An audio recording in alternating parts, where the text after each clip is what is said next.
Bom dia, boa tarde, boa noite. Estamos iniciando mais uma aula da Herbis Cursos, beleza? Hoje nós iremos ver a cadeia respiratória, certo? Nós tivemos uma aula de glicólise separada, uma aula de ciclo de Krebs separada, e agora a nossa última aula para fechar essas três fases da oxidação da glicose com a cadeia respiratória. Lembrem que o termo fosforilação oxidativa é a junção da quimiosmose, que é aquele transporte de elétrons que nós vamos ver hoje, com as proteínas transmembranares, que é justamente a cadeia aqui da respiração, certo? Então lembrem, Kaique, já ocorreu glicólise, formei piruvato. Aí teve aquele momento de transição, não foi para o ciclo de Krebs? Isso, que nós formamos acetilcoenzima A. A acetilcoenzima A, agora na mitocôndria, entrou no ciclo de Krebs, né, Kaique? Numa questão aeróbica, com oxigênio. Isso. E aí no ciclo de Krebs nós tivemos todas aquelas fases com citrato, isocitrato, alfa-acetoglutarato, succinilcoenzima A, succinato, fumarato, malato, oxalacetato e reinicia. Kaique, é isso tudo mesmo, a gente aprendeu isso. E lembrem que o que é mais importante desse processo é entendermos que o que estava acontecendo ali era a produção de carreadores de elétron, que eu tanto falei ao longo das aulas, NAD, FAD, aqueles carrinhos com elétron. Lembram que eles são utilizados agora na cadeia? Então esse é o momento que tanto esperado por nós do porquê juntar tanto elétron. É como se a gente fizesse um investimento. A gente vai guardando ali aquele dinheiro, guardando, e a gente vai comprar agora alguma coisa. O que é que a gente vai comprar? Muito ATP, mas muito ATP mesmo. Beleza? Então vamos ver aqui o passo a passo da cadeia transportadora de elétrons.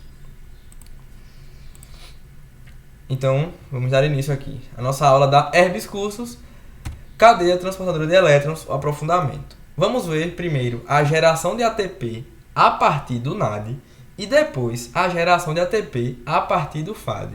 Beleza? Lembrem que é diferente e eu vou fazer questão de destacar isso na aula de hoje. Primeira coisa que eu quero destacar. Estão vendo essas proteínas aqui, ó? Essa, que eu estou marcando com um círculo. Elas têm nomes, né, Kaique? Tem nomes. Vamos chamar aqui pelos nomes mais convencionais. Esse primeiro é o complexo 1. Beleza? Esse daqui nós temos que é a ubiquinona. Esse daqui é o complexo 3, esse grandão. Aí você fala, Kaique, o complexo 2? Ele não participa nesse momento. Certo? Esse aqui de baixo é o citocromo C. Esse daqui é o complexo 4. Esse aqui é um carreador de fosfato, beleza? Eu estou dando nome aos bois, certo? Para podermos entender. E essa última aqui, que eu diria que é que mais chama a atenção, é a ATP sintase. Então anote aí os nomes, né? Eu não coloquei no slide para não ficar muito cheio, mas são esses. Complexo 1, ubiquinona, complexo 3, citocromo C, complexo 4. Aí acabamos aqui as proteínas transmembranares. Chegamos em quem? Carreador de fosfato. Calma que já vocês vão entender o que é isso, mas o nome ajuda, né? Kaique, carreador faz o transporte. Isso. Transporte de fosfato. Pronto. E a última, ATP sintase, que vocês já conhecem, que é aquela enzima responsável por girar e produzir ATP. Vamos ver agora o passo a passo, né? Tirei os nomes porque o nosso foco é entender o processo, certo? Então vamos lá. Quem é que chega aqui? Quem chega aqui, eu lembro que quem vai chegar são os carreadores. Isso mesmo, o NAD com os hidrogênios. Então com 2 hidrogênios aqui ele vai chegar, ele vai entregar esse hidrogênio para o complexo e vai voltar a ser NAD+. Certo? Essa parte é bem tranquila, né? Isso, Kaique. O NADH chega, entrega ali os elétrons hidrogênios, perde, ou seja, se oxida. Quando se oxida, ele volta a ser NAD+. Ou seja, ele deixou aqui 2 elétrons. Lembra que eu sempre desenho ele assim, como se fosse um carrinho com 2 elétrons? Onde ele despejou os elétrons, ele deixou aqui no complexo 1. Beleza? Então até agora, tudo tranquilo aqui. Vou apagar essa parte. Pronto, esses 2 elétrons, eles vão passar para a ubiquinona. Então, 2 elétrons vão vir para cá, beleza? Aí depois a ubiquinona, ela vai andar aqui esse pedacinho. Ela vai andar aqui, entregar os 2 elétrons aqui para o complexo 3. eles vão ser transferidos aqui para o citocromo C. Ele vai andar e entregar os elétrons para cá. Beleza, claro que essa parte eu entendi. Agora percebam o que é o interessante disso, daquele conceito de quimiosmose. Enquanto o elétron anda, os complexos eles transferem hidrogênio da parte de baixo para a parte de cima. Ou seja, enquanto isso está acontecendo, esse complexo ele vai transferir aqui para cima 4 hidrogênios. O valor é justamente esse. Esse complexo vai passar aqui para cima 4 hidrogênios. E esse complexo vai passar aqui 2 hidrogênios. Aí você fala, Kaique, por que é menos? A energia do elétron que foi caminhando aqui de passo em passo, ela foi sendo gasta. Certo? Então, como ela foi diminuindo, ocorre que quando você chega no último complexo, você só manda 2 hidrogênios lá para cima.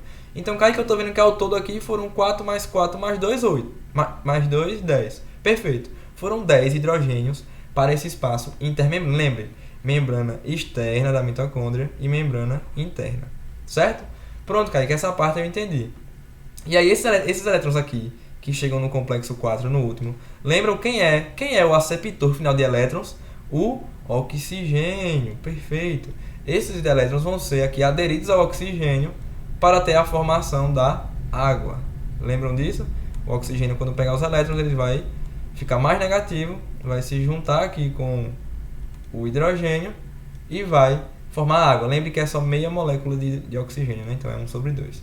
E aí aqui nós demos origem à água. Então a água vem justamente desse momento em que o elétron caminha de proteína em proteína e o elétron se junta com o oxigênio. Nesse momento, o oxigênio está pronto para se transformar em água, porque ele fica muito mais eletronegativo, atrai ali 2 hidrogênios que estão ao seu redor e forma água. Pronto, nesse momento aqui nós formamos a água da nossa reação. Certo, agora eu queria explicar, né, de onde é que vai vir o ATP. Eu vou apagar de novo isso, que eu sei que vocês já anotaram, já entenderam. Então, beleza, né? Já formou água, Kaique, já o oxigênio aqui já pegou esses elétrons e formou água. Show! O que é que vai acontecer para formar ATP? Vamos lá. Essa proteína aqui que eu estou riscando, é um carreador de fosfato. Beleza? Um carreador de fosfato. Por quê? Nessa parte aqui de baixo que vai ocorrer a formação de ATP. Beleza?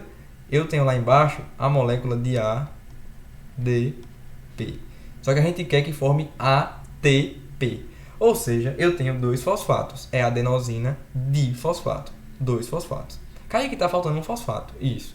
Esse fosfato é um fosfato inorgânico que está aqui nessa parte intermembranas. Ele tem que passar para a parte de baixo. Kaique, é verdade. Ele tem que vir para a parte de baixo para ele poder se juntar. Isso. Ele vai passar pelo carreador fosfato. Só que não é tão simples assim. Ele passa junto com um hidrogênio. Então quer dizer que para o fosfato entrar, para ele passar aqui, ele passa junto com um hidrogênio? Isso. Esse hidrogênio vai passar junto e vai permitir a passagem do fosfato. Lembrem disso. Sempre que um fosfato entra, ele traz um hidrogênio junto. Então, Kaique, aqui já foi, né? Eu trouxe o meu fosfato para cá, para permitir aqui a formação de ATP. Perfeito. E ao mesmo tempo eu trouxe já um hidrogênio. Só que para completar essa transformação, eu preciso que passem mais 3 hidrogênios agora pela ATP sintase, que é essa daqui. Então 3 hidrogênios vão passar por aqui. E quando eles passarem, eles vão girar.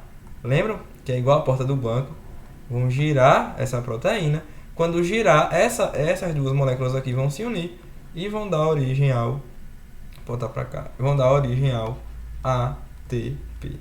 Então, para eu formar o ATP, Kaique, precisou passar quantos hidrogênios? Primeiro passou um aqui, e depois passou 3. Então, para formar um ATP, eu gasto 4 hidrogênios. Entenderam o passo a passo? Eu vou repetir. Você pode estar dizendo aí que não entendeu, eu vou repetir para a gente deixar isso bem fixado. Vou fazer com verde agora. Percebam, aqui embaixo eu tenho o ADP. O ADP precisa se transformar em ATP, certo? Certo.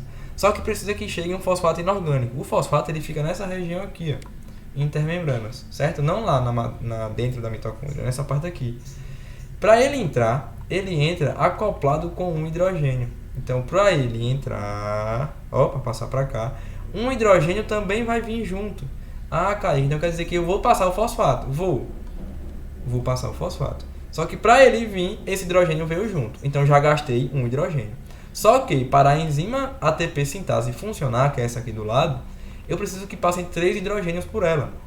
Isso é a especificidade dela. Então, vamos passar 3 hidrogênios. Nesse momento que passa aqui, ela vai girar, lembra que nem a porta de um banco, que ela gira. Agora eu completo essa transformação e agora eu tenho o ATP. Então é assim que se forma o ATP. E você pode me perguntar, Kaique, esses hidrogênios aqui, eles passam por quê mesmo? Vocês lembram que são vários NADs que vão chegando aqui, ó. Vários NADH que vão chegando, entrega o elétron, depois vira NAD+, lembram? Que a gente botou no começo? Não é isso aqui? Esse processo vai encher aqui de hidrogênio, ó.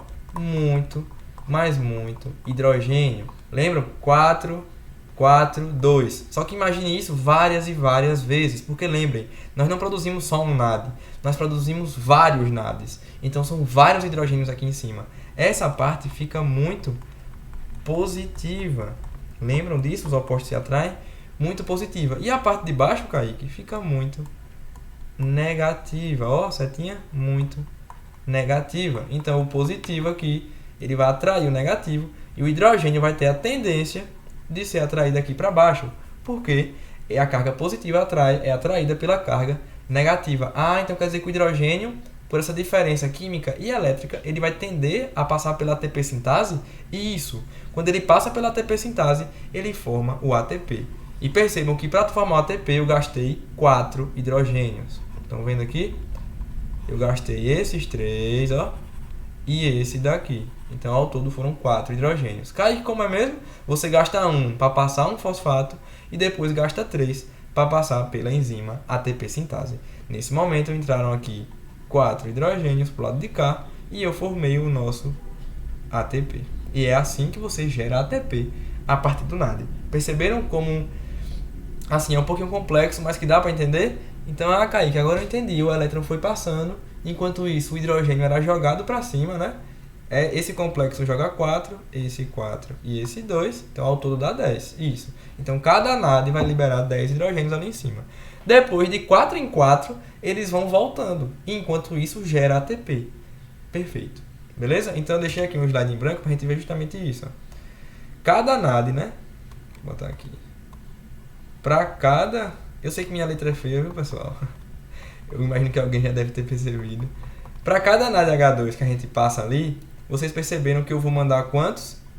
O primeiro complexo vão 4 hidrogênios, lembram? Kaique, o primeiro são 4 hidrogênios, que é esse daqui, deixa eu botar o vermelho. Esse daqui, lembram? 4 hidrogênios, depois 4 nesse e depois 2 nesse. É isso que eu estou esquematizando aqui. Vou botar o verde mesmo. Aí depois mais 4 hidrogênios e o último lá 2 hidrogênios. Kaique, por que você está fazendo isso? Para a gente entender de onde é que vem os valores que vão surgir. Então, lembram que para cada ATP que eu formo, para cada ATP que eu formo,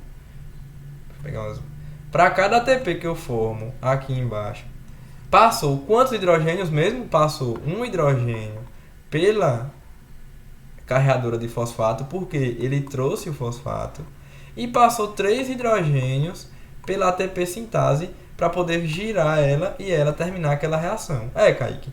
Então quer dizer que para cada ATP, ou seja, para cada ATP, eu uso 4 íons de hidrogênio. Perfeito, isso mesmo. Então olhem aqui, 4 hidrogênios, 1 ATP. 4 hidrogênios, 1 ATP. 2 hidrogênios, Kaique, meio ATP. Então quer dizer que para cada NAD eu vou produzir quanto? Eu vou produzir 2,5 ATP. Então para cada NAD eu vou produzir 2,5 ATP. Kaique, agora eu entendi. O livro não explica tão claro. Pois é, às vezes fica um pouco difícil de entender. Mas é desse jeito que funciona. Então eu vou passando pelos complexos, complexo 1, complexo 3 e complexo 4. Os dois primeiros vão jogar 4 para cima, o último 2. Aí você vai produzir ali ao todo 2,5 ATPs. Entenderam? A gente acabou de ver o processo fisiológico todinho que está correndo agora no seu corpo a partir do NAD. Então, para cada NAD, eu produzo 2,5 ATP. Beleza, Kaique? Agora vamos ver como é que gera energia a partir do FAD. Ó, de novo, complexo 1, que é esse aqui, lembram? Complexo 1. Aqui, como é o nome? Ubiquinona. Complexo 3. Citocromo C, essa daqui, essa. Complexo 4. Carreador fosfato, ATP sintase, certo? São os nomes. Percebe, que esse aqui você não falou. Pois é, ele apareceu agora. Esse é o complexo 2. Esse é o complexo 2. Lembra que ele não aparece aqui, ó? Não tem o complexo 2, ó. Ele aparece aqui, porque o FAD, ele carrega elétrons com menos energia. Então, ele só entra depois na cadeia. Eu havia comentado isso naquela aula geral, que é por isso que o FAD produz menos energia. Agora, vamos ver a explicação passo a passo. Beleza? Então, aqui tem complexo 2, aqui tem complexo 2. E é justamente onde o FAD entra. Ó, o FAD, que a gente produziu lá no ciclo de Krebs, o FADH2, ele vai entrar aqui no complexo 2, ó, e vai se transformar em FAD+, porque ele entrega os elétrons, 2 elétrons. Ah, Kaique, estou entendendo, então quer dizer que ele tem menos energia, Percebe que quando eu desenhei aqui, ó, o NAD, ele entra aqui, ó, o NAD H2, ele entra aqui. Ele entrega nesse. Olha a diferença? Esse aqui, o NAD entrega primeiro, o FAD entrega depois. Por isso que é menos energia. E aqui acontece o que, Kaique? A mesma coisa, ó.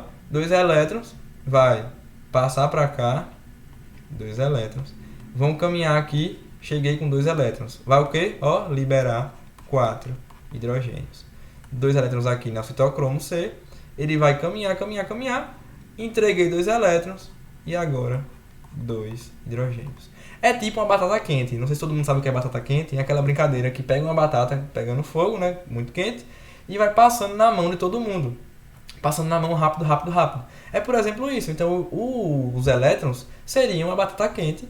E as proteínas seriam as pessoas ali brincando. Então, quer dizer que um pega o elétron, passa para o outro, passa para o outro, passa para o outro. Enquanto isso ocorre, eles liberam hidrogênio para o espaço intermembranas. Lembrem, membrana externa, membrana interna da mitocôndria. Show? Aí você fala, Kaique, é bem parecido com o outro. É bem parecido. E, novamente, esse espaço vai ficando positivo. Ó, esse espaço vai ficando positivo. Porque eu tenho vários e vários hidrogênios nessa região.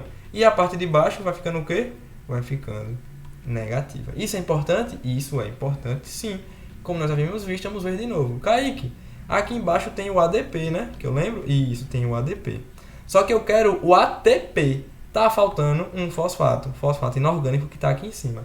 Para ele passar pelo carreador de fosfato, que é esse aqui, que é esse aqui, né? Esse é o carregador de fosfato, ele precisa de um hidrogênio. Então, ó, um hidrogênio vai passar junto com o fosfato pelo carreador de fosfato para chegar aqui embaixo.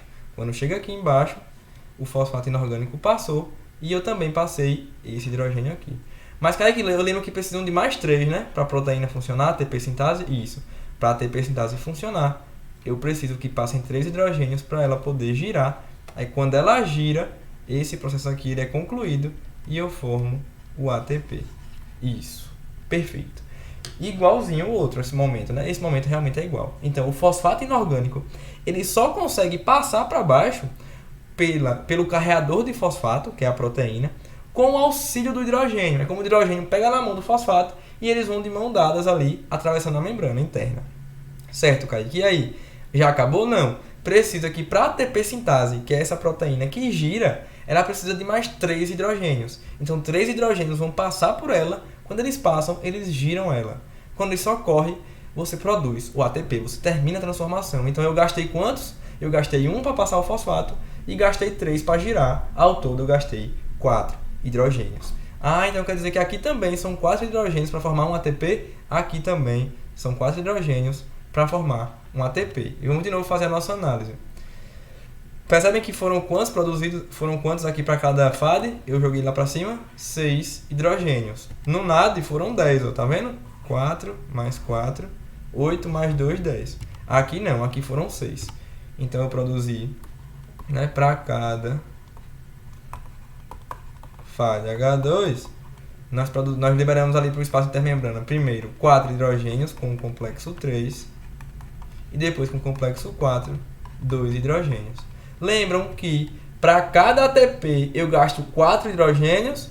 Lembram? A gente vimos várias vezes isso, porque um hidrogênio passa o fosfato e os outros 3 passam pela membrana. Quando isso ocorre, eu gasto 4 para fazer um ATP. Então, ó, deixa eu mudar a cor. 4 hidrogênios, um ATP. Kaique, aqui só tem 2, então só vai dar meio. Ah, então quer dizer que aqui não vai dar 2,5. Não, aqui vai dar 1,5 ATP. Então quer dizer que para cada FAD-H2 eu produzo 1,5 ATP, que está lá no livro, lá em Tortora, em Guyton, eles trazem esses valores, e aqui está explicado por que esses valores. Perceberam? Porque ocorre todo esse processo aqui, que vocês acabaram de ver comigo. Beleza? Espero que tenha ficado claro e quase transparente na mente de vocês essas informações. Vamos fazer aqui agora a tabela de tudo que aconteceu, certo? Aqui serão os NAD, aqui serão os FAD, e aqui a molécula de ATP. Kaique, na glicólise, produziu NAD? Vocês lembram? Alguém lembra? Alguém lembra? Produziu. A gente produz 2 NADs lá bem depois do processo da clivagem, bem depois, se vocês lembrarem, tem a clivagem para formar gliceraldeído 3-fosfato e de hidroxicetona. Depois daquele processo a gente já vai produzir NAD. Isso, se vocês lembrarem, são 2. Ciclo de Krebs, cada volta a gente produz 3, né? Produz 3. Só que são 2 voltas, Kaique. Isso. Aí dá 6. Aí muita gente vem aqui falar, produz 6. Só que lembrem que antes do ciclo de Krebs, a gente vai ter aquele momento de formar o acetilcoenzima A. E quando a gente forma o acetilcoenzima A, a gente produz mais 2. Então é 6 mais 2, que dá 8. Kaique, não entendi. Vou voltar aqui rapidinho. Mas lembrem, quando você, antes de entrar no ciclo de Krebs, a gente pega o quê? A gente pega o piruvato e transforma em acetil coenzima A. Lembram disso? Esse processo eu produzo 2 NADH2, certo? Não esqueci, eu volto lá na aula, vocês vão lembrar. E é justamente esses 2 aqui que eu somo com os 6 do ciclo de Krebs. Ah, por isso que dá 8, eu estava sem entender. Por isso que dá 8. São 6 do ciclo, mais 2 ali do anterior. Então, ao todo, dão quantos? Dão 10 NAD. Kaique, cada NAD é 2,5 ATP, né? A gente provou aqui, ó, 2,5. Então, ao todo, dá 25 ATP. Pronto, 25 ATP. Percebem como o número é bem discrepante, é bem maior. FAD, na glicólise produz FAD? Não. Aqui produz quantos? Produz 2. Eu lembro, Kaique, que cada volta no ciclo produz 1. Isso, são 2 voltas, dão origem a 2 FAD. E lá no fumarato, bem lá no finalzinho também. Então, ao todo, ficam 2. Cada um é 1,5. A gente mostrou agora, né? Ó, cada FAD é 1,5 ATP. Então, aqui fica 1,5 vezes 2, 3 ATP. E ATP na glicólise produz? Produz, lembram? Aqui vão ficar com saldo de 2, porque lá na glicólise eu produzo 4, mas eu gasto 2, sobram 2. Ciclo de Krebs, cada volta eu produzo 1. São 2 voltas, dá 2. Então, quando eu somo aqui, né, desses daqui, dá 4. Então, foi 4 ATP. Aqui em cima deu 28. 28 mais 4 dá 32 ATP. Então, ó, percebam quantos Kaique ao final produzimos 32 ATPs, como vocês devem ter visto aí no livro de Tortora, por exemplo, e acabamos de provar de onde é que veio. Não são números que surgem do nada, são números que realmente são explicados aqui com o passo a passo. E vale destacar que vocês podem encontrar em livros, em referências, 31 ATP, 29,5 ATP e alguns números semelhantes a esse. Kaique, por que isso acontece? Lembrem que esses ATPs aqui, ó, produzidos na glicólise e no ciclo de Krebs, eles são ao nível do substrato. Então, existem alguns mecanismos, como por exemplo, transferência malato-aspartato, glicerol fosfato e a transferência do GTP para ATP, que gastam hidrogênios. E aí tem essa diferença aqui. Você fala, Kaique, eu preciso saber disso? No presencial nós iremos conversar, né, para se julgarmos necessário, mas aí eu posso explicar no presencial para vocês. Beleza? Mas o foco aqui é entender como é que gera ATP, como vocês viram aqui, cada passo a passo detalhadozinho, por que são 4 hidrogênios que formam ATP, e aí conseguimos entender isso. E entendemos agora por que deu 32. Por que mesmo, Kaique? Por causa dessa tabela. Então essa tabela aqui explica todas as aulas, tudo junto, em uma informação só, aqui da Herbis Cursos para vocês, os nossos queridos alunos. Beleza? Então essa foi a nossa aula de hoje, de cadeia respiratória, em que fizemos um amontoado de todo o assunto perfeito aqui junto comigo, e vocês viram que não é difícil, beleza? E se acostumem, porque em ciclo de lipídio e de proteína existe uma relação com o ciclo de Krebs e cadeia. Você fala, Kaique, é mentira isso, é verdade. Vocês vão ver aí nas próximas aulas que os macronutrientes eles caem nessas cadeias oxidativas porque elas dão origem ao ATP, que é usado pelo nosso corpo. Beleza? Então essa foi a nossa aula de hoje. Obrigado pela atenção. Até a próxima.